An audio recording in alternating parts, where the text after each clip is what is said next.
participant. I welcome you all on behalf of KCG in our second session of online faculty development program on physics. Let me introduce to our today's speaker. He is Dr. D.H. Gadani sir.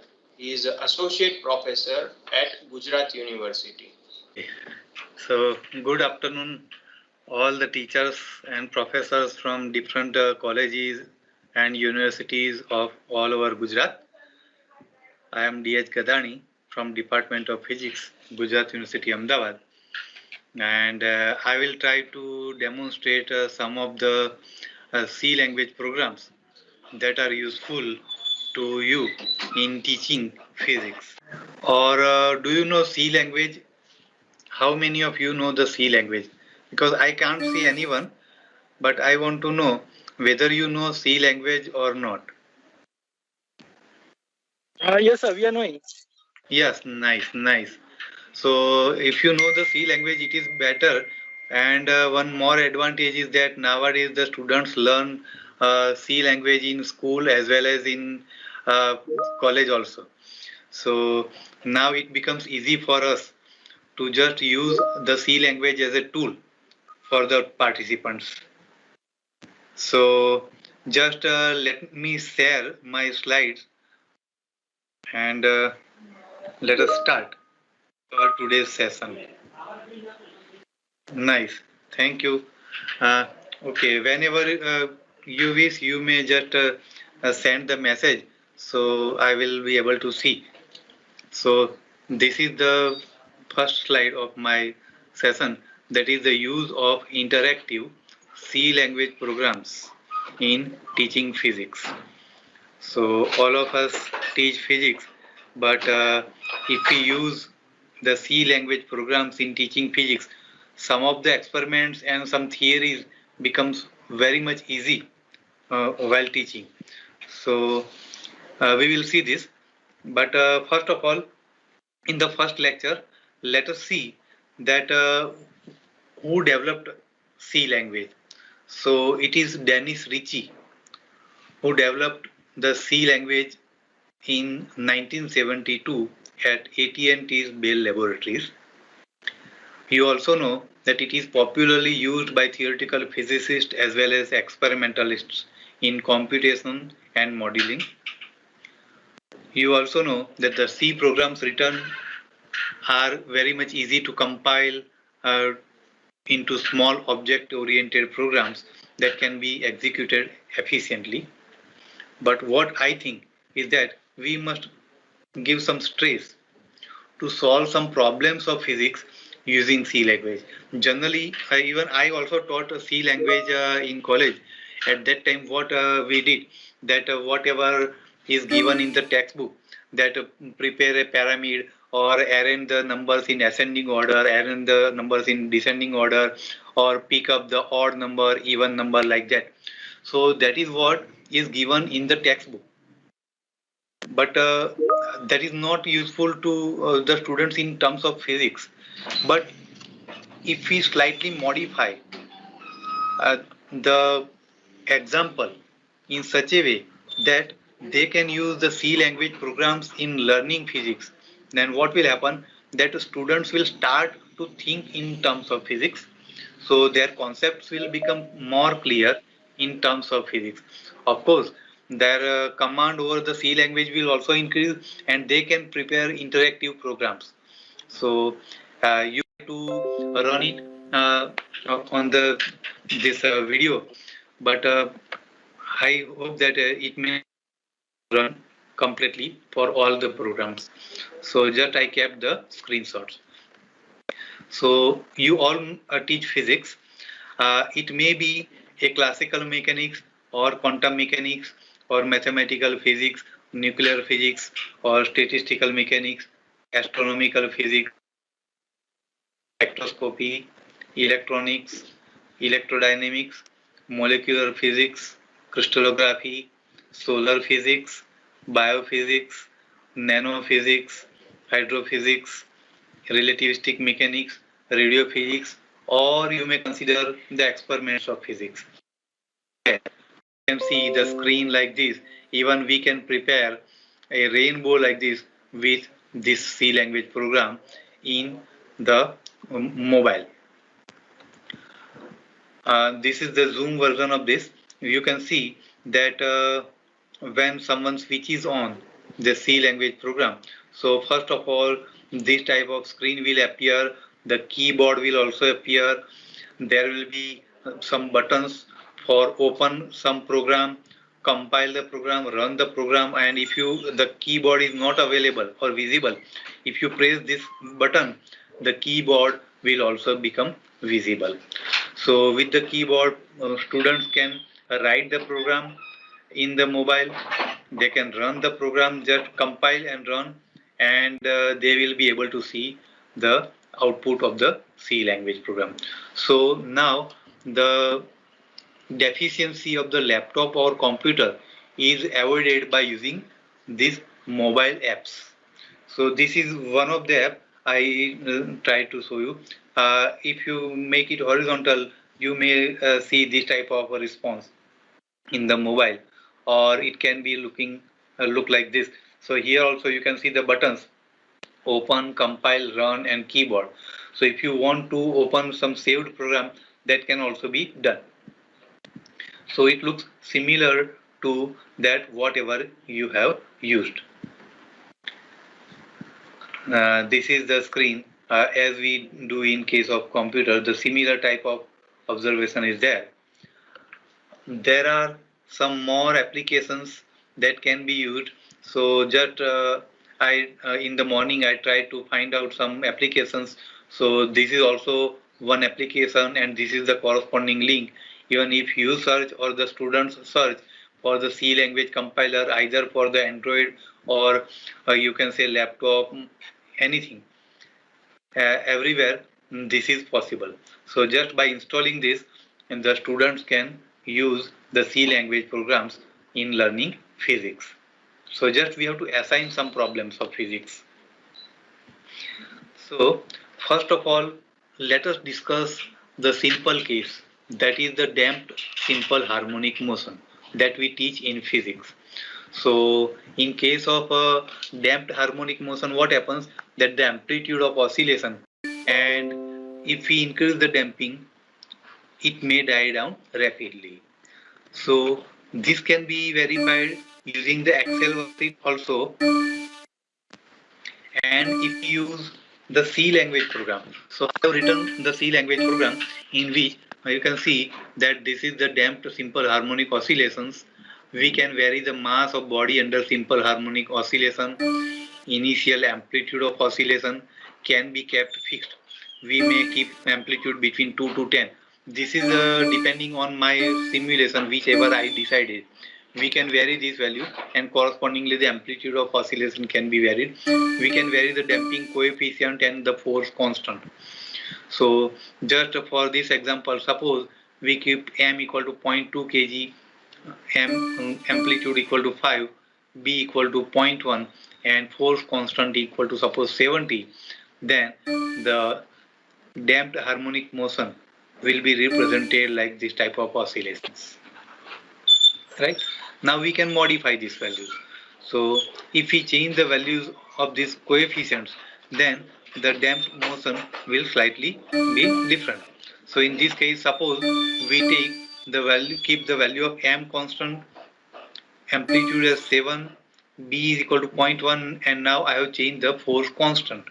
In this case, you can see the amplitude of oscillation will decrease slowly. So it depends on these parameters. Let us take one more example, that suppose we decrease the value of mass. Also we have changed the amplitude of oscillation, but we keep the damping coefficient b equal to 0. When we keep the damping coefficient b equal to 0, means the amplitude should be sustained and force constant is 9. So in that case we can generate this type of pattern. So we can see that just using the simple equation a e raised to minus b upon twice m t plus into sine omega t plus 5. 5 we can keep constant. So just we can vary the omega, b, t and m, and correspondingly the force constant will also change even we can keep some frequency also. So depending on that. એટલે સેવા કરવાનું કરવું પડે બીજાને પણ બીજાને લાગી જાય શું કરશો આપણે ના લાગે તમારી unity Okay, so you can see that in this case we are getting the sustained oscillations. Let us take one more case. In this case we will keep the value of b as positive. So e raised to plus b upon twice m t we will take.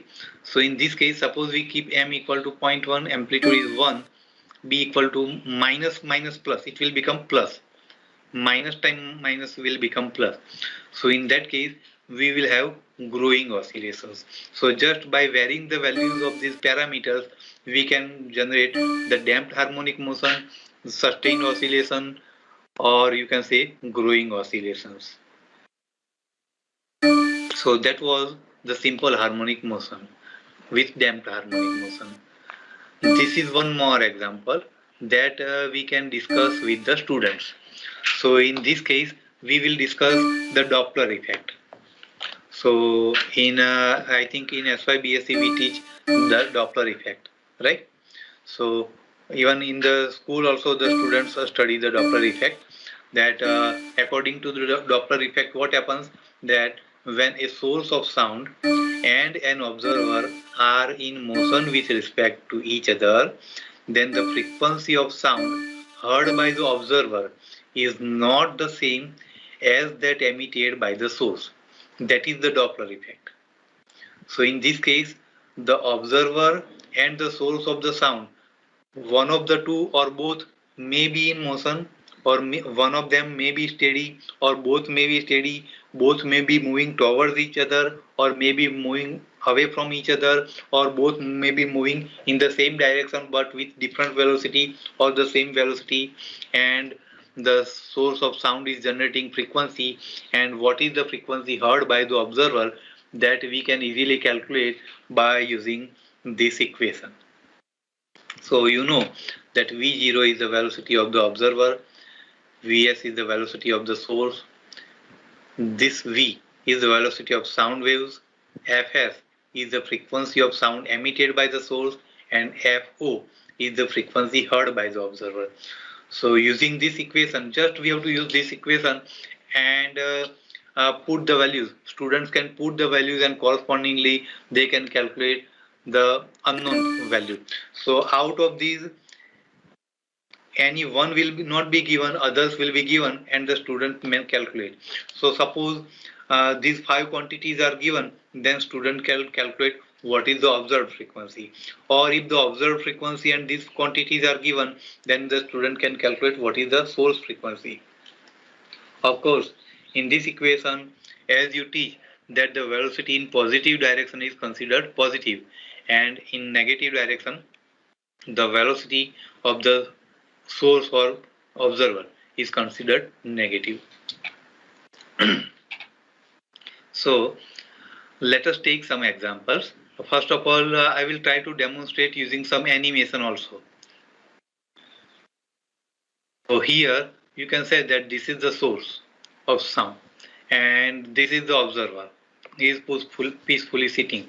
So when the source of sound is at rest, the observer is also at rest.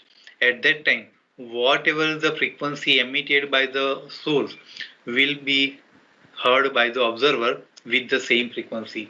So in this case, observed frequency will be equal to the frequency emitted by the source, because both are at rest. Now let us take one more example. In this case, the source of sound is moving towards the steady observer. In this case, what will happen? You know that the observed frequency or the heard frequency by the observer will be higher than the frequency emitted by the source, because the source is moving toward the observer. Now let us take one more example, that here both the source and observer both are coming towards each other. This is the observer and this is the source of sound. He is generating sound, but as the observer is also moving towards the source, the frequency heard by this observer will be higher than this frequency. So even if the same frequency is emitted by this source, But here, as the observer is also moving toward the source, he will observe higher frequency compared to this steady observer. Now, let us consider another case. In this case, this is the source of sound and this is the observer, but they are moving away from each other. In this case, what will happen? Whatever the frequency emitted means this sound source crossed this one. This source of sound crossed this and this is moving in this direction. So afterwards, what will happen? This source has emitted the sound frequency, but as both are moving away from each other, the observed frequency is less than the frequency emitted by the source of sound. So this is what we teach to the students in the college. So, and what is the equation? It is a single equation. So just we have to use that equation. Student can put the values. Now they are familiar how to write down the values and put the values and calculate what is the output. So, but what will be the advantage? That as soon as you give this type of example to the students, student will start to think that okay, I learned that the velocity of the sound should or frequency of the sound should increase or decrease depending on particular condition. So whether I am getting this response in the C language program or not. If he is not getting the response, so first of all he will verify that whether there is some problem in my C language program or not. So in that way he will try to learn better way in terms of C language program, and once he is clear, then he will be clear in physics also. So that will be the advantage of the C language program. So student don't require any instrument, just he requires one laptop, computer or a mobile with some Android app that can run C language program. That is only the requirement. And nowadays all the students have this mobile, even though they don't have the laptop or computer. So let us take one example. I have taken some screenshots so that it will look like that I am running the program. Otherwise, every time I have to go outside and again run the program and again come back. So I think it may break your concentration. So that is why I kept this screenshot. So these are already the screenshots of our my program. So in this case, I have kept this condition that velocity in positive x direction is considered positive. So suppose we consider that velocity of the source is 2500 centimeter per second. Observer have minus 1000 velocity of sound, you know, and suppose the frequency of emitted sound is 300 hertz. Now you know that this is the velocity of the source and this is the velocity of the observer. What should happen? You can see that as they are moving towards each other, in this case, the frequency of the sound observed by the observer is more. So initially it was emitted frequency was 300 hertz, but the observed frequency is 334.4 hertz for these two velocities and correspondingly this frequency. Let us take one more example. So here, suppose we change the velocity, both are having the same velocity in the same direction. What should happen?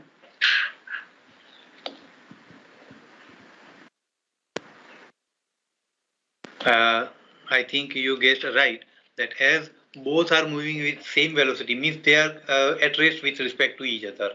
So if the two source and sound, source of sound and the observer both are moving with constant velocity, then they will hear the same frequency. It is like us. Suppose we are sitting in a train or even in a plane.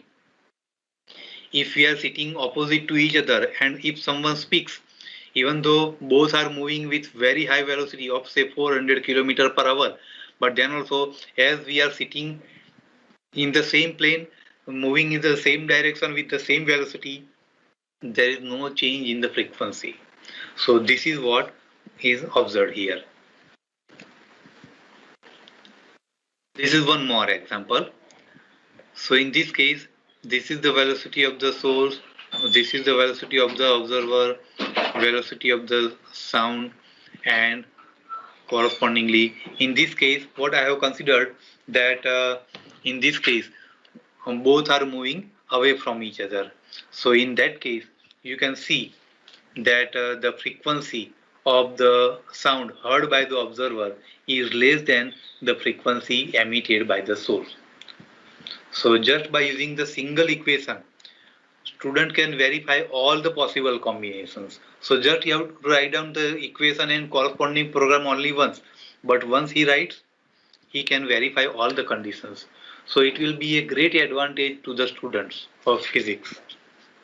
And it will be helpful to us also. So once we assign them, the students will understand our subject easily. So that will be benefit for us. Okay, this is one more experiment that the students perform in TYBSC in the practical, that measurement of unknown frequency from known frequency. So in this case, what they do is that they apply is a known source of frequency on one plate of the CRO, unknown source of frequency on the other plate of the CRO, and actually if they see the two traces simultaneously on Y1 and Y2 plates of the CRO, then they will find that these are the waveforms. So as you can see, it is EM sin omega t, this is 2 omega t. Amplitude is the same, but the frequency is double. So this is one frequency, this is double frequency, right? But if you don't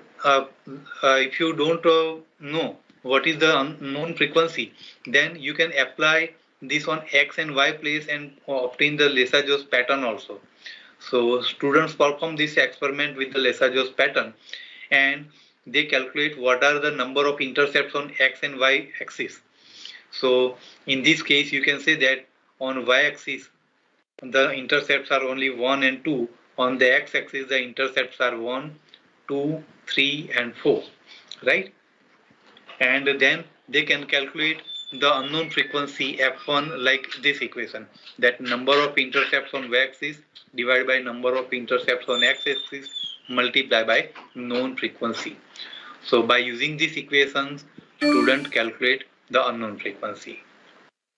Now, if student have to perform this experiment, they have to come to our laboratory, they have to use either one AFO and one unknown frequency source, one CRO, probe, etc. are required. Even though they have all these things, they are afraid that whether I will get the Lissajous figure perfectly or not, whether it will remain stable or not. And when they try to vary the frequency of the known source, they are not sure that where to stop. So generally, if they stop in between, suppose unknown frequency is 50 Hz and known frequency is kept 60 Hz, then they will mess up. So if they keep the frequency in multiples of 50 Hz, then they will get the Lissajous pattern.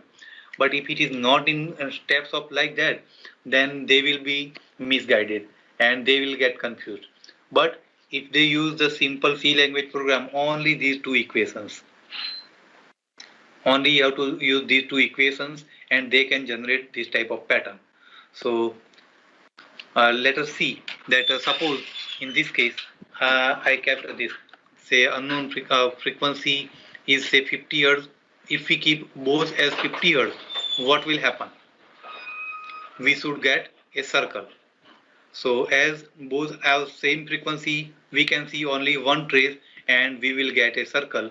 And if we apply this equation here, you can say that the number of intercepts on y-axis are 2, number of intercepts on x-axis are 2. So this 2 by 2 is 1. So unknown frequency is equal to known frequency. So that is why we will get 50 Hz. Now let us take one more example. Again use the same equation. Suppose we keep the frequency as this is 50 and this is say 150 Hz. Okay, so it is 3 times. So what should we get?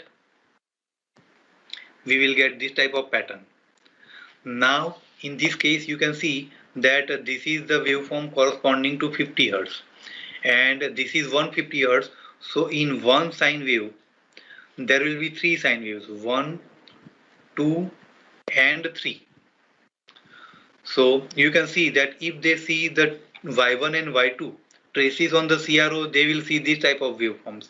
But when they are applied on X and Y plates of the CRO, they will get this type of Lissajous pattern. Now let us apply the same equation, that the number of intercepts on Y-axis. So in this case, the number of intercepts on Y-axis are 1 and 2. And the number of intercepts on X-axis are 1, 2, 3, 4, 5 and 6. So 2 divided by 6. So 1/3. 1/3 multiplied by 150 will give you 50 Hz. Right? So this way we can calculate. Let us take one more example. Say this is 100 Hz, this is 50 Hz. In this case, we will get this type of pattern.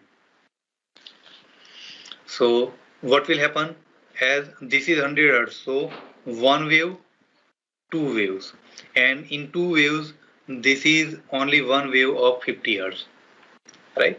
So this is the response and we will get a figure of 8. Now we can see that number of intercepts on y-axis are 1, 2, 3 and 4 and number of intercepts on x-axis are only 2. So 4 divided by 2 is 2 multiplied by f2 means 50. So 2 into 50 is 100. So we will get 100. So this way we can calculate the unknown frequency. Just by using a C language program, we can generate the Y1 and Y2 traces as well as we can generate the Lissajous pattern. So it becomes easy for the students to understand the physics, whatever you teach. Okay, I have kept one more example, that suppose this is 240 and this is 60 randomly. So now you can see this is 4 times. So in this case, when we apply these two waveforms on the Y1 and Y2 plates, we will see this type of pattern. So in one pattern, you can see 1, 2, 3 and 4, right? And when these two are applied on X and Y plates, we get this type of pattern. Again, number of intercepts on Y-axis are, you can say 8, number of intercepts on X-axis are 2. So 8 divided by 2 is 4 multiplied by f2 means 4 into 60 is 240. So you can see that how much exact waveform we get with the use of C language program. If the students try to obtain the similar type of pattern using the CRO, AFO, etc., then they are getting some error. At least 1 or 2 Hz error occurs. But in case of C language program, there is no possibility of error until, of course, if they have made some mistake in the calculation, then only there will be error. Otherwise, they will get 100% exact result. So this is the advantage of the C language program. Okay, now let us take one more example of, say, total internal reflection. This is what the students learn in school, right? So we can see the total internal reflection of light at different angles. So what will happen, we can see that here I have used the animation, that suppose this is the dense medium and this is the lighter medium. The refractive index of this medium is N1, the refractive index of this medium is N2. Then according to Snell's law, N1 sin theta 1 equal to N2 sin theta 2. That will be the angle of refraction. Theta 1 and theta 2 will be the refraction. But at a particular angle called critical angle, this ray which is moving in this direction will move exactly at 90 degree along this line. So the angle of refraction becomes 90 degree. And any ray which comes at higher angle compared to this will be totally internally reflected. That is called total internal reflection. And corresponding equation for phi c is equal to, you can say sin phi c equal to n2 upon n1. That is for the critical angle. So just let me show you that in this case there is a reflection, partial reflection also here also, and at this point it passes to 90 degree and this ray is totally internally reflected. So up to these points there is a partial reflection and partial refraction, but for this total internal reflection the light will come back 100%. So this is the total internal reflection. So using the same equation, the students can calculate what is the critical angle for two media of different refractive index. So just by putting the values of n1, n2 and some angle of incidence from the denser medium, he can calculate whether there will be refraction or not, or it will be totally internally reflected or not. So that can be easily verified. So for that the student can write the program like this, that suppose I have kept this way, that refractive index of the denser medium will be represented by medium 1, refractive index of rarer medium will be represented by n2 or medium 2, and here we will see the angle of incidence from the denser medium. So suppose we keep the refractive index of dense medium as 1.5, this may be air, and suppose the angle of incidence is 30 degree, then we can calculate what is the critical angle and the angle of refraction for this. So you can see that we can plot this also, and you can see that when this is incident at 30 degree angle, there is a refraction, there is partial reflection also, and the angle of refraction for this ray which is incident, for that the angle of refraction is 48 degree 35 minute. And for these two values 1.5 and 1, the critical angle is also calculated. So if the angle of incidence is greater than this, then the ray will be totally internally reflected. So we have done the two things. We have calculated the angle of refraction as well as simultaneously calculated the critical angle. So for the next example, if you want to compile and run the program, so for these two values, if you keep this angle to be greater than this, then you will get totally internally reflected view. So let us see one more example. In this case again, this is 1.5, this is 1, and we have kept this as 40. You can see again it is the same thing. So what happened? This is the angle of incidence, this is the angle of refraction. The angle of refraction increases. You can see the angle of refraction is now 74 degree as the angle of incidence increased, and this is the partially reflected ray. Again for these two values the critical angle is the same, 41.81 degree. Next what we will do, for the same values we will keep the angle of incidence to be greater than 40 degree, and let us see what happens. So 1.5, 1 and just 42. As soon as we keep 42, it is slightly more than 41.8 degree. There is only a total internal reflection. So students can also easily understand, we can also easily teach them that this way it will work. So just we use the Snell's law only. N1 sin theta 1 equal to N2 sin theta 2. And for this total internal reflection, we can use sin phi c, critical angle. So critical angle can be calculated using that equation. And just even if they don't know how to animate, no need to worry. If they can calculate these values, then also it is enough. Of course, the students are now clever. They will be able to animate also. Okay, I have kept one more example. Just change the value of refractive index of this medium. This is the refractive index for actually the prism. Generally we use the prism of refractive index of 1.65 to 1.68, like that. Okay, so in that case what will happen? The angle of refraction will change for the same 30 degree. And you can see that initially it was around 48 degree. Now it becomes 55 degree for 30 degree angle of incidence. So as soon as we change the refractive index of the denser medium, the angle of refraction changes, as well as you can see the critical angle reduced. Initially it was 41.81 degree for 1.5 and 1. Now it changed to 37 degree 37.3 degree only. So the angle reduced. So for all other angles, there will be total internal reflection.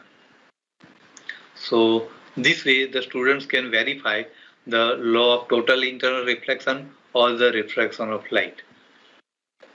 Okay. This is one more theory that we teach in quantum mechanics. Even the students studied this in 11th or 12th standard. That is called photoelectric effect. So what is the photoelectric effect?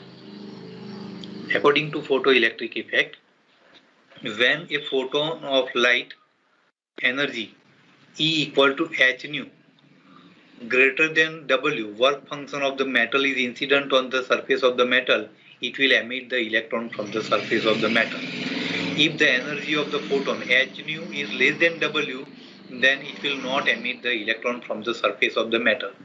That is the photoelectric effect, and the proof to this was given by Einstein. Otherwise, initially people thought that light has wave nature, and if you consider wave nature of light, then what you can do, that even though h nu is less than W, if you use a lens and focus the beam of light on the metal surface, the intense beam will have higher energy and it should be able to emit the electron from the surface of the metal.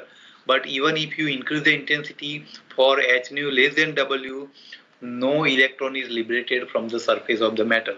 So if you consider wave nature of light, you cannot explain the photoelectric effect. But if you consider the particle nature of light, this is called particle nature of light, that is used by Einstein. So if h nu is greater than W, it will emit from the electron from the surface of the metal. So here the energy is less than W, so it didn't emit. But now when the energy of the incident photon is greater than W, it will emit the electron from the surface of the metal. So just let me show you again. Initially first two waves will have energy h nu less than W. So it will not emit any electron from the surface of the metal. But now this photon has higher energy, so it will emit the electron from the surface of the metal. So this is the photoelectric effect. Now we can also verify this photoelectric effect with the C language program. In this case, we can calculate the kinetic energy of the emitted electron. What will be the kinetic energy of the electron? It will be h nu minus W. Kinetic energy of emitted electron is difference between the two energy, right? So that we teach in quantum mechanics, or even in photoelectric effect, the students studied this. So we can use the C language program, simple two equations to calculate what is the energy of photon. Means if the photon is incident on the surface of the metal having particular wave work function, whether it will emit the electron from the surface of the metal. If it emits, what will be the kinetic energy of the electron? Everything can be done by the student. So let us take one example. So here I have considered that suppose the frequency of incident photon I have kept into 10⁻14. You know that the frequency of the visible light is very high, and suppose we consider it as 10 into 10⁻14 Hertz. Suppose we consider work function of the metal as 2 electron volt. So for 10, the energy of incident photon is 4.13 electron volt. So you can see that the incident photon have energy greater than work function of the metal. So it should emit an electron from the surface of the metal. So this is what he will get. So what is the kinetic energy? Just the difference between the two, that is the kinetic energy of the emitted electron. So this is the incident photon and this is the electron emitted from the surface of the metal. Let us take one more example. Suppose we consider this as 5 and this is again 2. Again you can see that in this case, if we consider it is 5 into 10⁻14 Hertz and work function of the metal is 2, still the energy of the incident photon is slightly greater than the work function of the metal. So again it will emit the electron from the surface of the metal, but in this case the emitted electron will have less kinetic energy. So you can see that the kinetic energy of the emitted electron is only 0.06 electron volt compared to the previous case. We can take one more example. Suppose we decrease the value slightly, 4. In that case, you can see that the energy of incident photon will be 1.65 electron volt, which is less than the work function of the metal.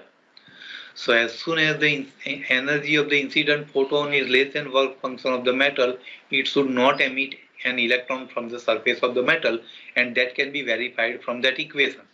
So just you can see that in photon is incident, but energy of photon is less than work function of the metal, and no electron is liberated from the surface of the metal. So this way the student can easily verify the photoelectric effect. Just one more example. Suppose I have kept this as 4, but now I reduce the work function of the metal.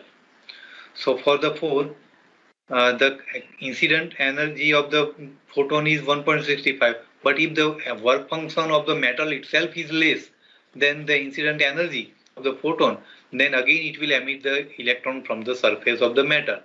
So again you can see that this is the emitted electron, and the kinetic energy of the emitted electron is the difference between the two energies, that is 0.45 electron volt. So this way the student can easily verify the photoelectric effect. I have kept one more example. This one you can see just 1 into 10 raised to 14.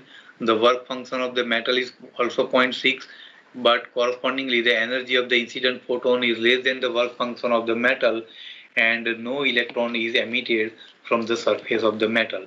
So this way we can easily verify the photoelectric effect. So this is what we teach the students in FY BSc particularly, that when a prism is used, the ray of light is refracted through the prism, and if it is a single color light like sodium light, then we can see the doublet, or you can say single ray like this. But if we use a white light source, then we can see the 7 colors using the prism. And the angle of this refraction depends on the material of the prism.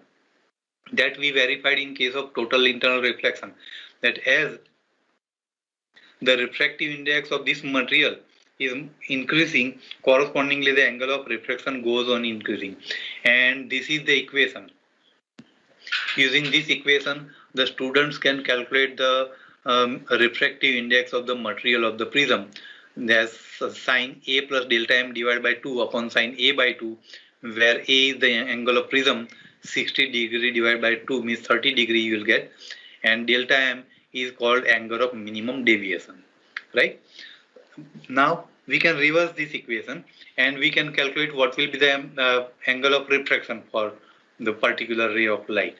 So for that we can generate a C language program. So let us see what we can do. That first of all, I have considered a monochromatic ray of light, say 5890 angstrom using a prism.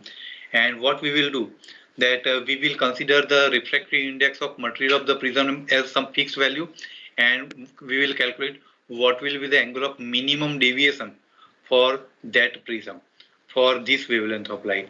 So you can see that suppose refractive index is 1.65, correspondingly the angle of minimum deviation will be 51.23 degree, and correspondingly we will get this type of refracted ray. 51.23 degree means 51 degree 14 minute. So this can be converted into degree and minute also. So just student can use that equation to calculate the angle of minimum deviation in a reverse direction. So it is easy to calculate. Let us take one more example. Suppose we decrease the refractive index, and correspondingly this is the angle of minimum deviation. Correspondingly we can say that if it is 46 degree 31 mean 46.31 degree, means it is 46 degree 18 minute. So easily the student can calculate what is the angle of the minimum deviation for given refractive index of material of the prism. So in laboratory we give the prism of around 1.65. So just we can assign them, and instead of this, if we use a glass prism, only if we give a glass, then glass has refractive index of 1.5, and correspondingly the student will calculate what will be the angle of refraction for that, or minimum deviation angle, that can be easily calculated. This is one more example. For 1.67 degree, you can see the angle of minimum deviation increases, and we can have 53 degree 17 minute as the angle of minimum deviation. And now instead of yellow light, suppose we consider white light source. So when a white ray is used, and in that case we have to use only the refractive index of material of the prism, and for different colors of light we will have different angle of refraction. And we can see that suppose we have the refractive index of material of prism as 1.65, correspondingly we can generate this type of pattern. Now we can modify this value of refractive index. Suppose we verify, and suppose we decrease the value of refractive index, we use a glass prism, correspondingly the refraction will be less, and we will generate this type of pattern. So compared to previous pattern, you can see that as the angle of refraction change, correspondingly we are getting this type of pattern, 7 colors. Okay, not thank you. This is for the next slide, lecture 2.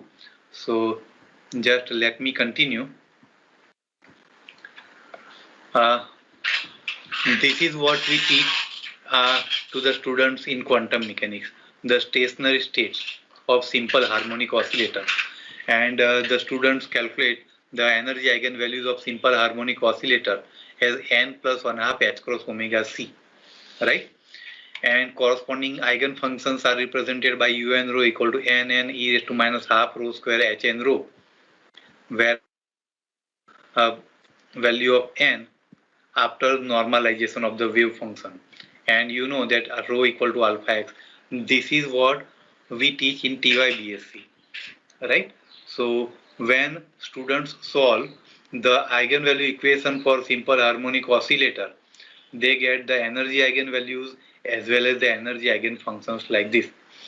And for different values of n, the students calculate what is the value of h0 rho, h1 rho, h2 rho, h3 rho, like that. By putting these values, the students can calculate what is the wave function u1 rho, u2 rho, u3 rho, like that. And this is what the textbook shows. So if you have seen the old textbook, they show this type of figure. So this is the importance of this figure, that how to draw the wave functions. So we can draw the same type of wave functions using the C language program. So let me show you that. First of all, suppose we want to calculate the values of x and the corresponding wave function. So in this case, what we can do is that suppose we want 17 points to plot a graph, and suppose we want increment of x in steps of 0.5. So in this figure, if you see, the value of this wave function varies from -5 to +5 for values of x between -5 to +5. And inside the textbook, if you see the actual figure, then also that I'm happy to show that this is the importance of this book. So we can draw the similar type of figure using the C language program. So just if we just set the increment in steps of 0.5, we can calculate the values of u0, u1, u2 and u3 for the values of x varying from -4 to +4. So these are 17 values. So you can see that in case of u0, we are getting maximum somewhere here. In case of u1, at 0 it crosses, in case of U2, we are getting maximum on the negative side. Those who are teaching quantum mechanics in TYBSc must be knowing that this happens. So U1 and U3 crosses the row axis at the center. So actually U3 crosses the row axis thrice, U1 crosses the row axis once, U2 crosses the row axis twice. So this is in terms of the values, and from this the student can plot the graph. So easily the student can plot the graph. Okay, and here we can draw the wave functions also. So if you see again, so just let me show you that if you compare the wave functions according to this and the textbook, you'll find that they are same. So on the upper side I have plotted two wave functions, on the lower side I have plotted two. In the book they have given three values. So just to show that we can regenerate the same wave functions using the C language program, just I have plotted the two wave functions. So this is U0 row, this is U2 row. These are even values of n, and these are for n value, odd values of n. This one is called U1 row and this one is called U3 row. You can see that U0 row never crosses the row axis. U2 row crosses the row axis twice. U1 row crosses the row axis once. Afterwards it approaches towards 0 but it never crosses 0. And U3 row crosses the row axis 1, 2 and 3 times. So this way, just these are the equations. By putting the values of R for different values of R, the students can generate these wave functions. So it will be interesting for the students. And once they get interest, they will be interested in quantum mechanics also. So this is what I used to do when I was teaching in BSc. Okay, next this one. Phase difference between two waves using the Lissajous figure. So this is also one experiment the students perform in TYBSc. So in this case what happens that we have two waves of the same frequency, but there is a phase difference between the two. Just by varying the value of R or C, we can vary the phase difference between the two waves. And what is the phase difference? That we can calculate using the Lissajous pattern. So this is the experiment that suppose you can see this is Em sin omega t, this is also Em sin omega t plus phi. So the phase difference between the two waves is phi. Angular frequency or the frequency is the same. So as this angle is phi, you can see that if one wave is like this, then another wave will start after some angle phi. So that is called phase difference. But now if you want to see this in terms of Lissajous pattern, what you have to do, we have to apply one wave on x-axis and one wave on y-axis. At present both are given to y1 and y2 plates, but if we connect one to y1 and another to x, we get the Lissajous pattern like this. And how the students calculate the phase angle? They use either this equation, phi equal to sine inverse x1 upon x2. So this is intercept where it crosses the x-axis, and this is the maximum x2. So just if you take x1 upon x2 and sine inverse, that will give the phase angle between the two waves. Or if the figure is like this,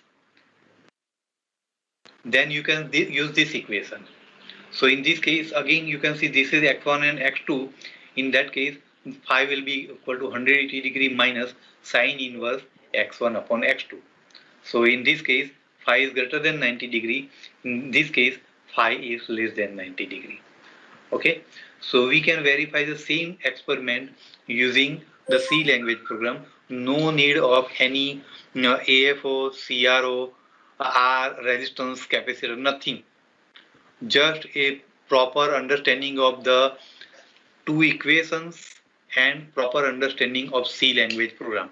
If they know the C language program and understand physics, they can easily generate the pattern. So we will see some of the programs using this.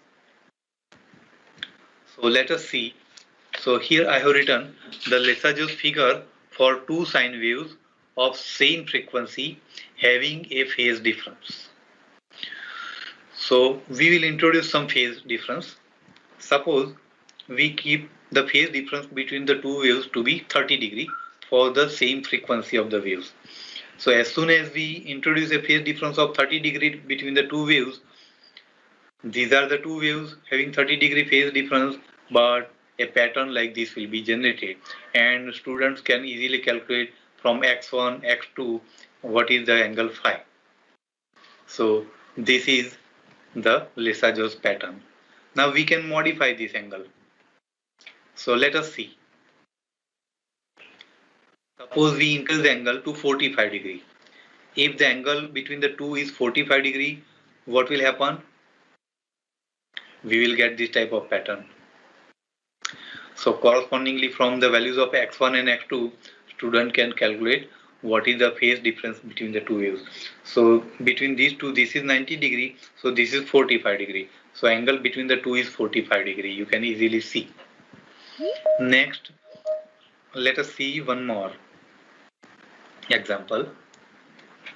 Suppose the angle between the two waves is 90 degree, then what will happen? Can you guess? Can you tell me? If the angle between phase difference between the two waves is 90 degree, what should we get?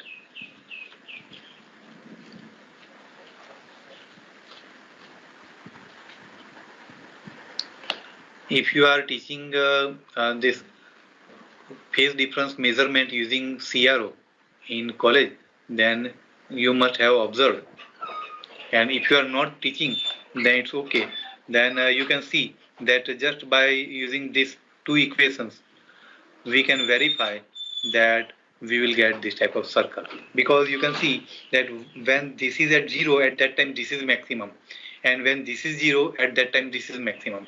So we will get a circle like this when the phase difference between the two is 90 degree.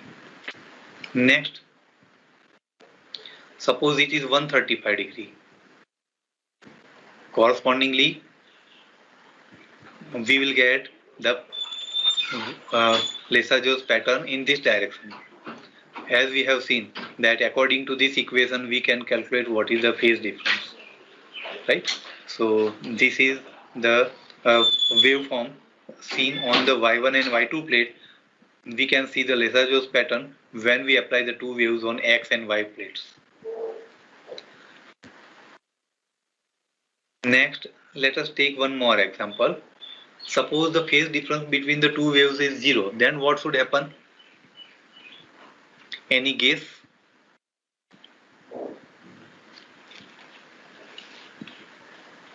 Can you guess what will happen?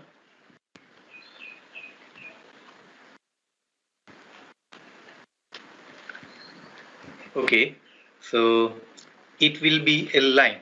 Just it will be oscillating because both are coincided. So both will increase rapidly, become 0, again decrease rapidly, again become 0. So simultaneously the wave will be oscillating, but as the frequency is more than 16 hertz, if the frequency is less than 16 hertz, you will be able to see the variation of the wave. It will be growing and reducing. But as the frequency is large, we cannot see the growing of the amplitude. That is why we can see a straight line like this. So when the phase difference between them is 0, we will get this type of pattern, Lissajous pattern. Okay, next is the amplitude modulation. We also teach the students what is the amplitude modulation process, right? So what happens in this case, that you can say that this is the high frequency carrier wave and this is the modulating wave. Generally, why we require the modulation? The reason is that if you want to transmit the signal information up to longer distance, you cannot use the speaker. Whenever I am speaking, I can speak and the class can hear me. But if there is a large theater, maybe say 1,000 or 2,000 people are sitting, then I have to use a mic so that they can hear me. If there are 5 to 10,000 people, then I have to use several speakers at different places. So, and when I speak through the mic, then they can hear me. But if I have to communicate my message from Ahmedabad to Baroda, at that time I cannot use a mic of larger power. Otherwise, all others which are those people uh, which are near to me, they will get annoyed, right? So even our sound cannot go to Baroda. In that case, we have to carry our sound on some other carrier wave. So it is like a train. So this high frequency wave can travel up to longer distance when it passes through an antenna. And why we require this high frequency? Because when you want to transmit the signal to a longer distance, the length of that antenna should be of the order of lambda by 4, wavelength of the wave divided by 4. So if you consider a wave of wavelength say 1 megahertz, in that case wavelength lambda equal to c upon nu. If you consider c equal to 3 into 10 raised to 8 meter per second upon 1 megahertz means 10 raised to 6. So 3 into 10 raised to 8 upon 10 raised to 6 means 3 into 10 raised to 2 meter means 300 meter. So wavelength of 1 megahertz signal is 300 meter, that much long, divided by 4. So still it is 75 meter. So even 75 meter is also not attainable. So now instead of that, suppose I consider that the frequency of the wave is 100 megahertz. So as soon as I keep the frequency to be 100 megahertz, so 100 megahertz means 10 raised to 8 hertz. So 3 into 10 raised to 8 meter per second upon 10 raised to 8. So only 3 meter wavelength of the wave. So when I use 100 megahertz signal, carrier signal, the wavelength is 3 meter divided by 4 means only 75 centimeter. So I can use a 75 centimeter antenna which can transmit up to longer distance. As I go on increasing the frequency, the length of the required antenna will reduce. So that is feasible. So what we do, we modulate the amplitude of this carrier wave according to the amplitude of the signal to be transmitted. That is called amplitude modulation. So here, if this is the modulating signal, then you can see that this is the amplitude modulated wave. If we increase the strength of the modulating signal, the strength of modulation will go on increasing, and maximum modulation index M can be 1. If it is greater than 1, that is called over modulation, that we teach to the students. So just I wanted to recollect you what is the amplitude modulation. So this can also be verified using a C language program. So here what we will do, just we have to use these 3 equations to generate these 3 patterns. That's it. Nothing difficult. So let us see some of the programs showing amplitude modulation. So I have generated a program in which I can keep the carrier frequency between 100 to 500 kilohertz and modulating frequency to be 10 to 20 kilohertz. You know the audio frequency range is below 20 kilohertz, so I kept below 20 kilohertz, and modulation index can be varying from 0 to 1. If it is above 1, it will be over modulation. So just let me keep like this. This is 200, this is 12 kilohertz, and modulation index is 50% or 0.5. Correspondingly, we can generate carrier wave, modulating wave, and amplitude modulated wave. Simple. We can vary these values. So just let us see one more example. Suppose we increase the frequency to 400, this increased to 15 kilohertz. Now modulation index is also increased to 0.7 compared to 0.5. As we increase the modulation index and carrier frequency, you can see now these are very near. This is compared to 12, this is 15, so this is also increased, and this is the modulated wave, amplitude modulated wave. So easily we can generate the modulation, right? Let us take one more example. Again, I kept this as 100, this is 20, and modulation index is kept 1, 100% modulation. In that case, we will have this type of pattern. So when it is minimum, it will amplitude will become 0. So we will have the pattern like this. So this is amplitude modulated wave. You can see that as soon as we vary these frequencies, correspondingly the shape of the carrier wave, modulating wave, amplitude modulated wave changes. So just using these three equations, we can generate the amplitude modulation. So it will be easy for the students. Once they know the C language and they know the three equations, they can generate the amplitude modulated wave. Okay, this is one more example. I kept 250, this is 14, and this is over modulation 1.4. So in this case, in between some information will be lost. So let us see what will happen. You can see this is carrier wave, modulating wave, and this is amplitude modulated wave. You can see that during this portion, again there is increase and decrease, means actually this part of information is lost. So generally whenever we use amplitude modulation, it is advised that the modulation index should not be greater than 1. If it is greater than 1, the information during this region will be lost and we may not hear properly whatever someone is speaking or singing. Okay. This is one more example and theory that we teach in TYBSc, right? Conversion of T network to equivalent pi network. J.D. Ryder book, right? Networks and transformations theory, right? So in that case, what we teach the student is that the student can convert a T network into equivalent pi network or pi network into equivalent T network. And for that they can use either this equation or for the reverse direction they can use Z1, Z2, Z3 in terms of ZA, ZB, ZC. So corresponding equations can be used and you can say that Z1 is equal to ZA, ZB upon ZC, ZA plus ZB plus ZC like that. And Z2 will be equal to ZB, ZC upon ZA plus ZB plus ZC, and Z3 will be equal to ZA, ZC upon ZA plus ZB plus ZC. So using these equations, they can convert T to pi network or pi to T network. So both ways it is possible. So let us see the simple equation. Suppose we consider Z1 equal to 4, Z2 equal to 4, Z3 equal to 8. As soon as they put the value, correspondingly the value of ZA, ZB, ZC will be obtained and corresponding conversion can be easily done. So it is so much easy. Just they have to remember three equations and using these equations, at least if they can calculate these values, then also it is enough. Because they will understand what you taught in physics. I have taken one more example.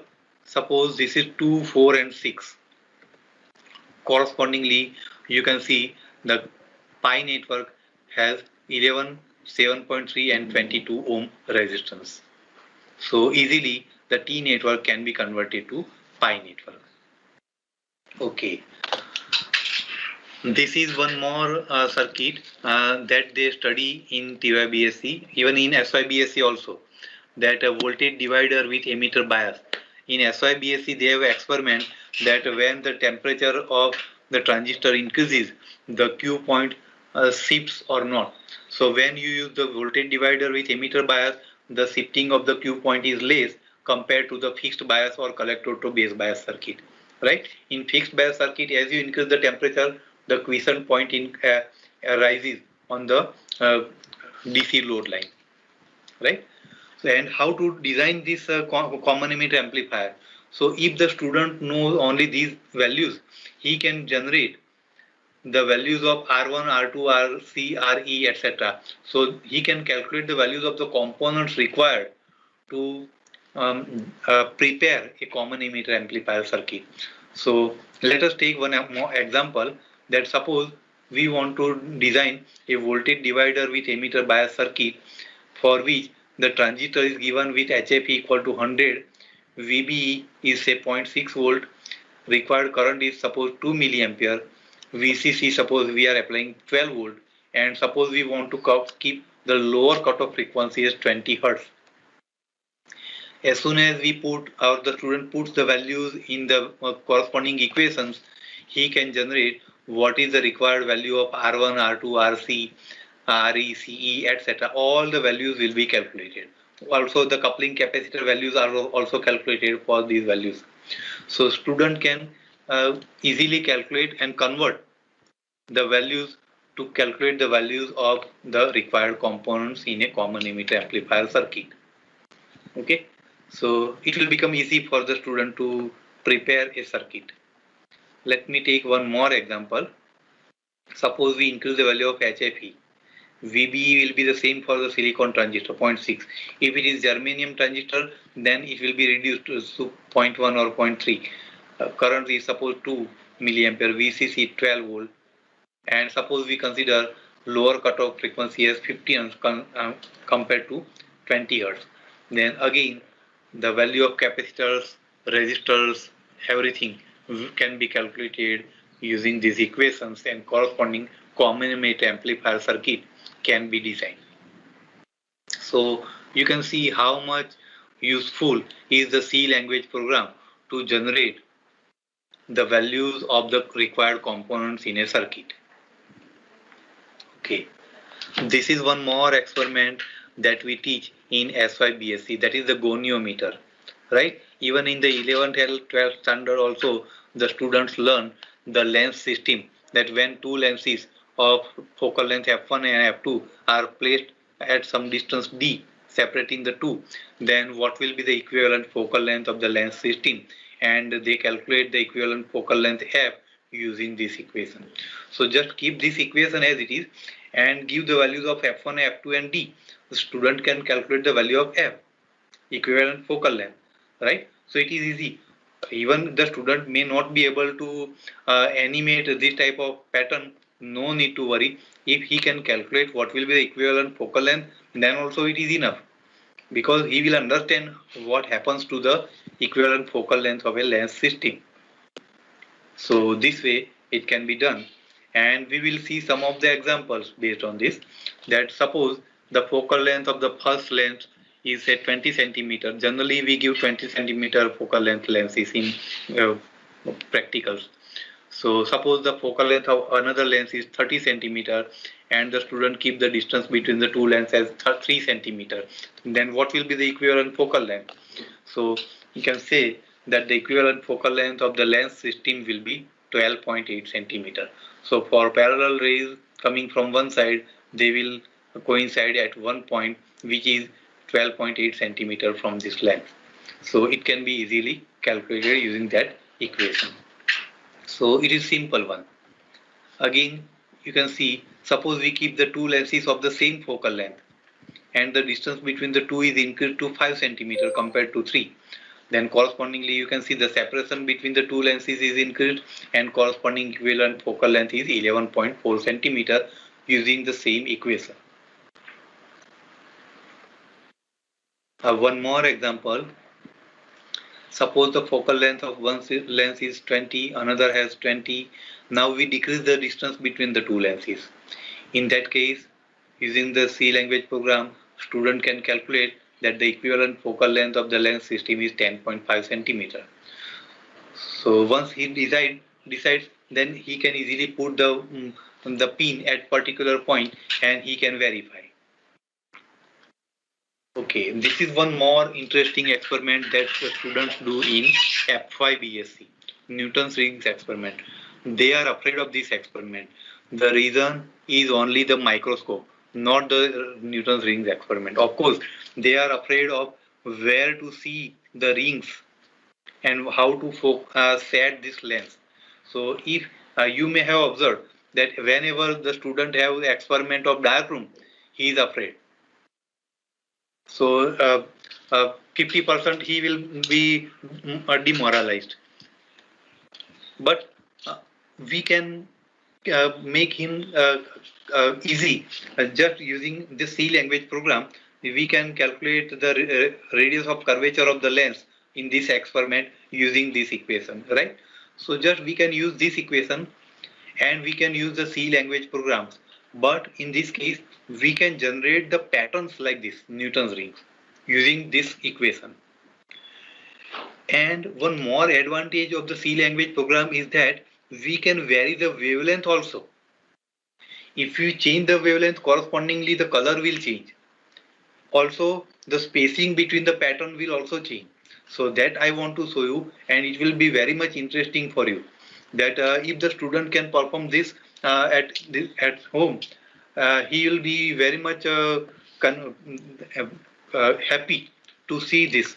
So let us see some of the programs of Newton's rings. So this is what we see. So in case of Newton's rings, the student can see only the yellow rings, but they can never see these types of rings. But now our program can modify the wavelength as well as the radius of curvature can also be varied. Everything is in our hand once we know the C language program and particular equation relating them. So let us see.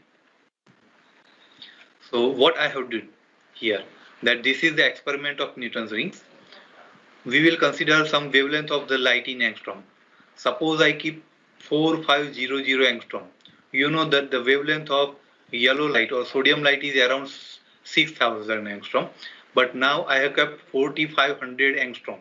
And radius of the curvature of lens, I am keeping as say, okay, something went wrong. Yes, it is 100. And now let us see what will happen. As soon as we enter the values, you can see for this wavelength, this is near to purple color. So correspondingly, this type of Newton's rings will be visible. And this is the wavelength, this is the radius of curvature. Now it is in our hand whether we want to vary the wavelength keeping the length, focal radius of curvature constant, or we want to vary the radius of curvature keeping the wavelength constant. Anything can be done, or we can vary both the things just using a C language program. Let us take one more example.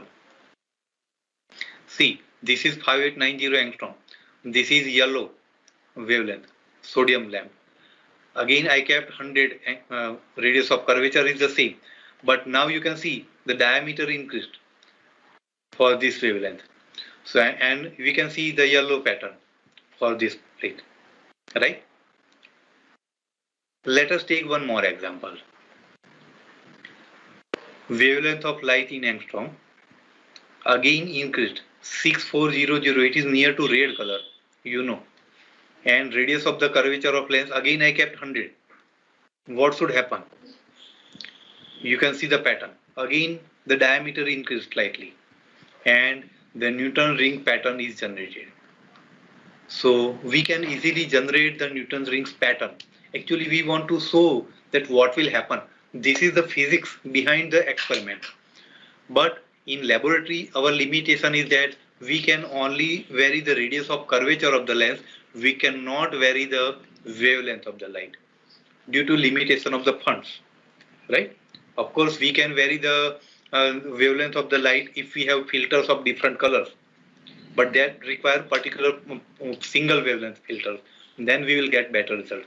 But if we don't have any experiment or any experimental setup, just student understands what is C language program, what is the corresponding equation relating the wavelength and radius of the curvature of the Newton's rings, that's it. He can generate the pattern at his home just using a C language program either in a mobile or in a computer or laptop. Let us take one more example. Again, I have considered wavelength of the light as 5890 angstrom, that is yellow light, but you can see the radius of curvature is reduced to 80. Instead of 100, I have taken 80. Correspondingly, you can see the reduction in the size. So this is the corresponding Newton's rings pattern.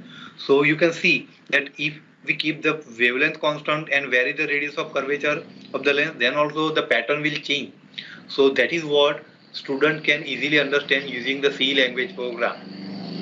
Right? This is the advantage. Okay, one more experiment, that is the frequency modulation.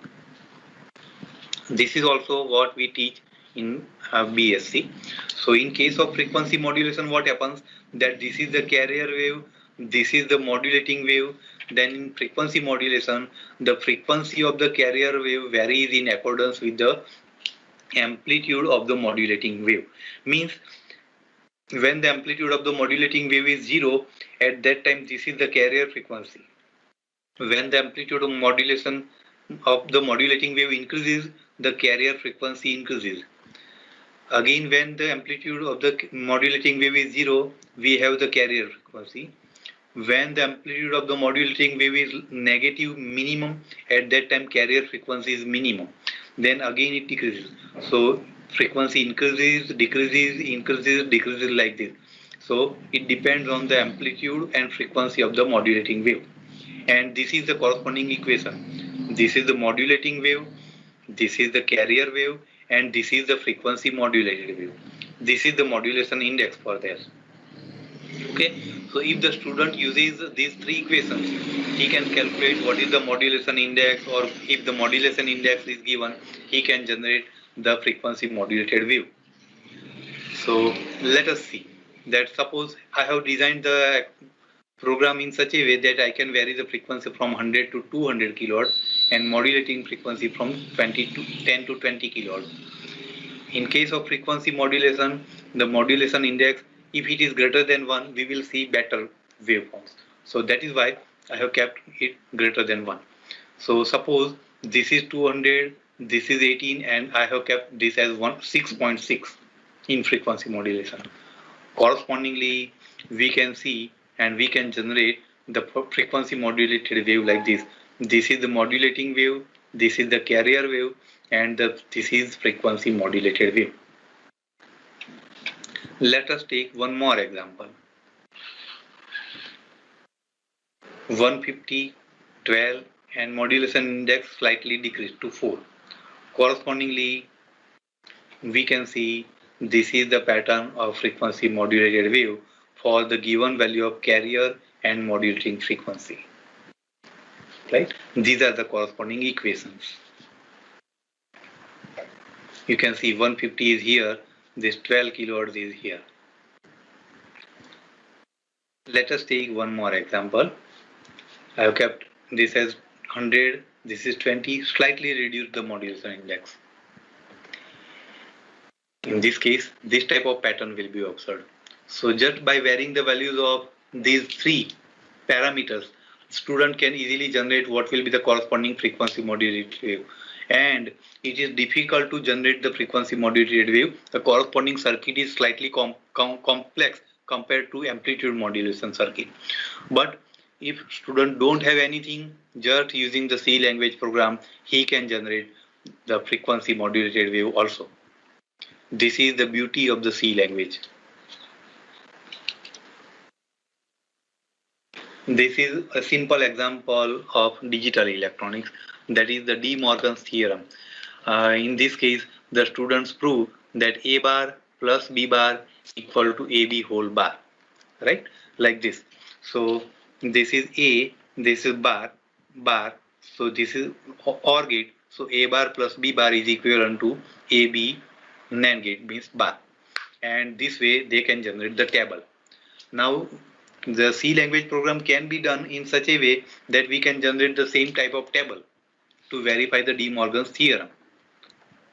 Even this De Morgan's theorem 2 can also be proved, that A bar into B bar equal to A plus B whole bar in this case. So this is the corresponding table, and all other Boolean theorems can be proved by using the C language program. So I will demonstrate one or two programs and hope that it will be interesting for you, and that you may use this in teaching physics. So just let us try to use this. A bar into B bar equal to A plus B whole bar. Okay, so we will enter the values of A and B starting from 0, 0 to 1, 1, 0, 0, 0, 1, 1, 0, 1, 1, like that. Okay, so when we write the program, we start to enter the values 0, 0, 0, 1, 1, 0, 1, 1. Once we enter the values, the table will be generated. So you can see that this is A bar into B bar, this is A plus B bar, and as these two are equal, it means that this De Morgan's theorem is proved, that A plus B whole bar equal to A bar into B bar. So you can see how much easily the C language program can demonstrate the De Morgan's theorem. This is one more example. A bar plus B bar equal to AB bar. Here also we can do the same thing, that A, B, 0, 0, then 0, 1, then 1, 0, then 1, 1. Once we enter the values and enter the values, we can generate the table, and this is A bar plus B bar, this is AB bar, and you can see that these two columns are equal. It means that AB bar equal to A bar plus B bar, which proves the other De Morgan's theorem. So this way we can prove all the De Morgan's theorems or Boolean theorems, we can say, actually Boolean theorems. Now, one more advantage of the C language program, calculation of resistance from its color code. So this can also be done. So generally when the student comes to the laboratory and when he sees the color of the resistance, he is not able to recognize what is the value of that resistance from its color code. But we can generate a C language program that can be useful to calculate the resistance of the resistor from its color code. 1, 2, 3 and 4. Just we have to put the values of this color, that whether it is orange, red, violet, white, etc. So first color represents digit, second digit, then power of 10, and fourth color represents tolerance, that we know. So, and BB Roy goes to Bombay via gateway, that is known to the students also. They studied this and these are the tolerances. Okay. So using the corresponding equation, we can generate this thing. So let us see the example. So suppose I have kept some numbers for black, orange, blue, white, all the colors. So that first of all, suppose this is the unknown resistance and the first color for this is red. So I put 4, number 4 for red. Suppose the second color is green. So I put 2 for green. Suppose the third color is 12. So 12 color means orange means 12. And fourth color is suppose yellow, or you can say 30 means silver color. Actually I could not put that silver color because this is also white, so I kept yellow. So once we put that value, we can easily say that the value of this resistance will be 25000, means 25 kilo ohm. Actually there is no resistor like 25 kilo ohm. Actually it may be 27 kilo ohm, like that. But if randomly we put the value, we can calculate what is the resistance of that resistor. So just I kept one example. So just by putting different values, we can calculate what is the resistance of a resistor. This is one more experiment. Let me see how much time I have. Okay, I have 30 minutes more. So this is also one of the experiments that we teach in TYBSc, that is the measurement of wavelength lambda using Michelson's interferometer.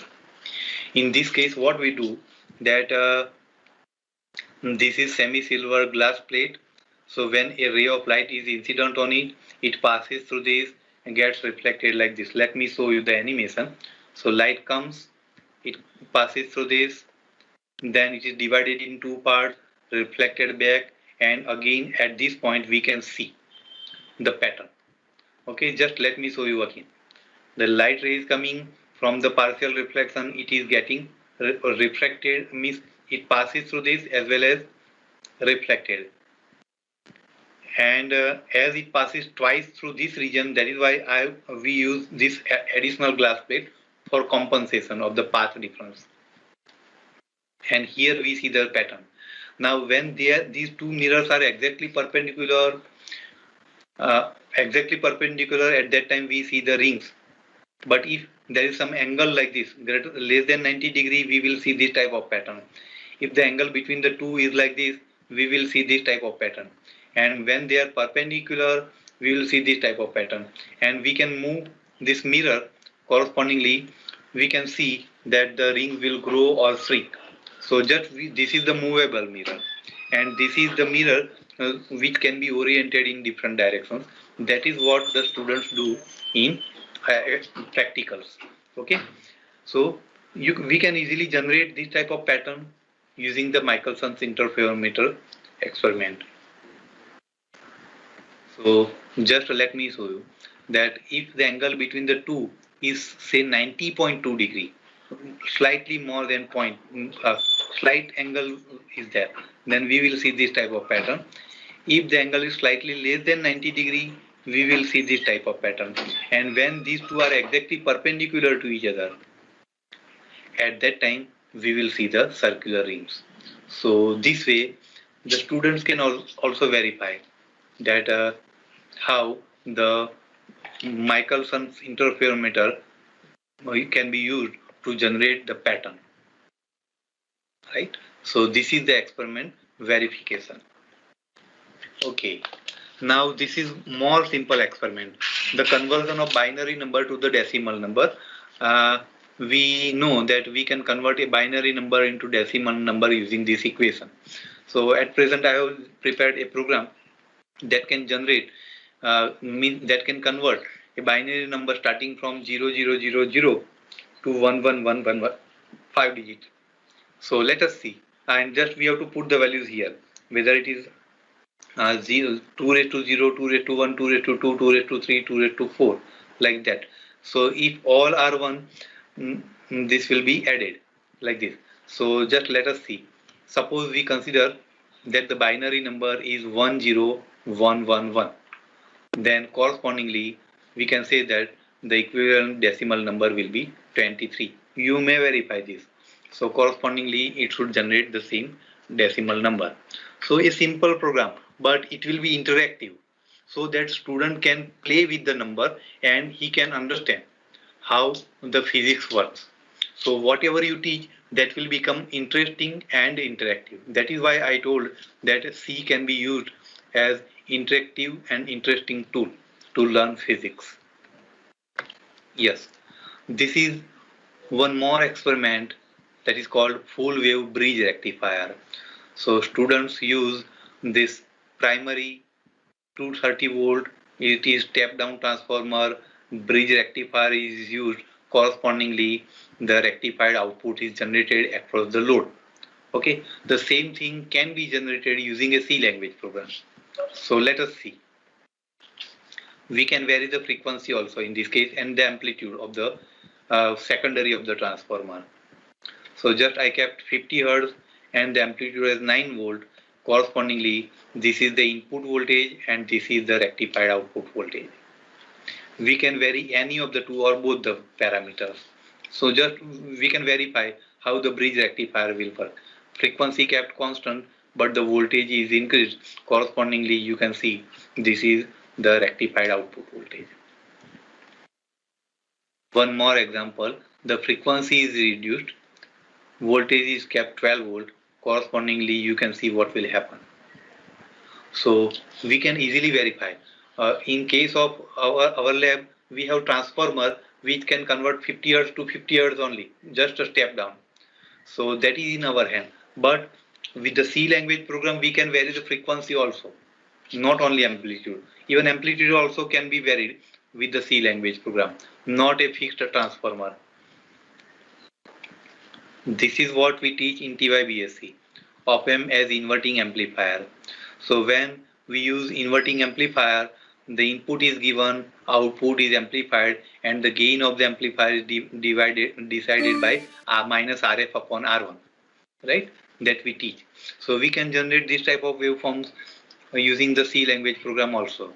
So just we can vary the value of R1 and RF here, as well as the frequency and what is the input voltage. Everything is in our hand. So how we design our C language program, depending on that, we can have variable parameters.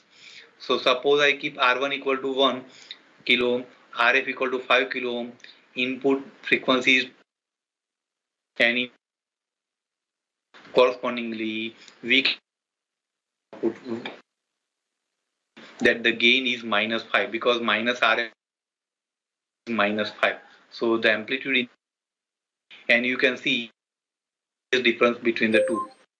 Decreases, this decreases, is inverting amplifier op-amp. We can have example.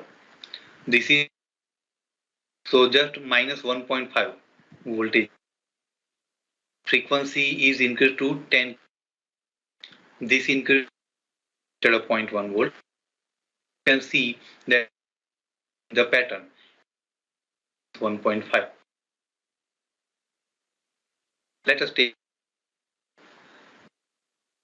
this is 10 kilo ohm, 5 kilohertz, and this is again say 0.1. Correspondingly, the gain should be 2 minus 0.2 means 2. You can see this will be the response of the inverting op-amp amplifier. This is the gain input and output. Just 2 or 3 minutes more. This is the normalization of wave function to the students. According to this equation, integration psi star psi d tau equal to n square. So when we calculate the integration of the wave function psi star psi, we get some value n square, which is called norm of the wave function psi. Now if we take the square root of this quantity and divide this wave function by 1 upon n, we get normalized wave function. So after that, if we calculate integration psi dash star psi dash d tau, it will be equal to 1, which is called normalized wave function. And this represents only the area covered by this function over this interval. Okay, and it is difficult to calculate sometimes, but we can use this trapezoidal rule or Simpson's rule that you know in mathematics. So using this trapezoidal rule, we can calculate the integration over a finite region of space. So if we consider a non-normalizable wave function, but we can normalize it. So how can we do this? Let us take one example. So suppose we consider wave function psi as e raised to minus x square, exponential minus x square. So actually it is non-normalizable wave function. If we calculate the norm over infinite space, it will become infinite. But we can normalize this wave function over a finite region of space. And you know that e raised to minus x square will have peak at x equal to 0, and around x equal to 0 it will decrease rapidly. So what we can do is that we can generate the values of x0, x1 up to so on, and we can have this type of pattern. So suppose we want to generate only 7 values for x0 varying from minus 0.5 to say 0.3, and correspondingly we can generate a wave function like this. So for different values of x, we will get different values of y, and correspondingly the integration can be calculated, and we can calculate the norm of the wave function, and normalized wave function is 1 upon square root of this quantity. This is called normalized wave function psi. So we can easily calculate this way. So for different values of x1, x2 up to so on, using the Simpson's rule, we calculated the value of n square, and from that we can calculate the normalized wave function. Now if you want to plot the wave function, that was only the value, but now if you want to plot the wave function, how can you plot? So here I have taken one more example. Instead of e raised to minus x square, I have taken e raised to minus x minus n whole square. N can be varied. So as soon as if you keep n equal to 0, again it will be centered around x equal to 0. But if you keep the value of n equal to 1, or suppose n equal to 3, then around n equal to 3 it will be centered. So just let us see what will happen. And we can plot unnormalized wave function as well as normalized wave function. So suppose I keep n equal to 3, correspondingly this is non-normalized wave function, and this is the normalized wave function. So with the C language program, we can plot these wave functions also. Even we can generate a quiz using the C language program. And student, once we generate a quiz, we can give it, and the student have to enter his name and write A, B, C, D. Out of the question is generated, he has to press the number A, B, C or D and press enter. After 10 questions, he will get the correct answer. What is the marks obtained? So just I will use only 2 or 3 slides, and we can see what will happen. So this is the program using a quiz. Select a correct answer as A, B, C or D. So enter the name. Suppose I enter the name, and suppose this is the question. The periodic time of a simple pendulum is proportional to length, square root of the length, gravitational acceleration, or square root of the gravitational acceleration. In the answer, we have to write down either A, B, C or D. Only out of 4, we have to write down anything. Suppose I enter B. Okay. Now let us take one more example. As soon as we enter, the next question will be generated.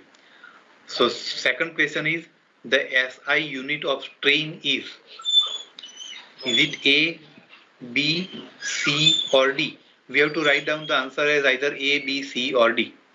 So suppose I enter B, right? As soon as I enter, this way I go on continuously pressing the answers, then I arrive at suppose answer 10, and suppose the frequency of DC voltage or current is 0, 50, 100 or infinite, and I have pressed A. After 10th question, as soon as we enter the value, the score will be generated. It will be like this: Deepak, your score is 7 out of 10. Means I have given 7 correct answers and 3 answers are wrong. So this way we can generate a quiz using the C language program also. So this way C language can be useful to generate interactive and interesting programs. Just one more last experiment. In brief, I will show you. 1 minute. Young's experiment of single slit. Wavelength, slit width and distance between slit and screen. All the 3 parameters in the Young's experiment can be varied. So just briefly I will show you that here I have kept the wavelength of light as 6,000 angstrom. Distance between the 2 slits is 0.15 centimeter, and distance of screen from the slit is 150 centimeter, and correspondingly we get interference pattern like this. We can vary the value. This is 5,000 angstrom. Correspondingly you can see the change in color. The slit width is decreased to 0.1, and the screen distance from the slit is kept 100 centimeter. Correspondingly we can generate the interference pattern like this. So this is the end of my lecture. So what is the conclusion? Is that students can understand physics in depth with their own simulation programs, and the parameters can be varied without the use of laboratory instruments. That is the beauty of the C language programs. Okay, and these are the 2 books I used to generate the C language programs. Hope that you enjoyed this session. Thank you so much for sparing your valuable time, sir. It was a very interactive session. Thank you so much on behalf of KCGs.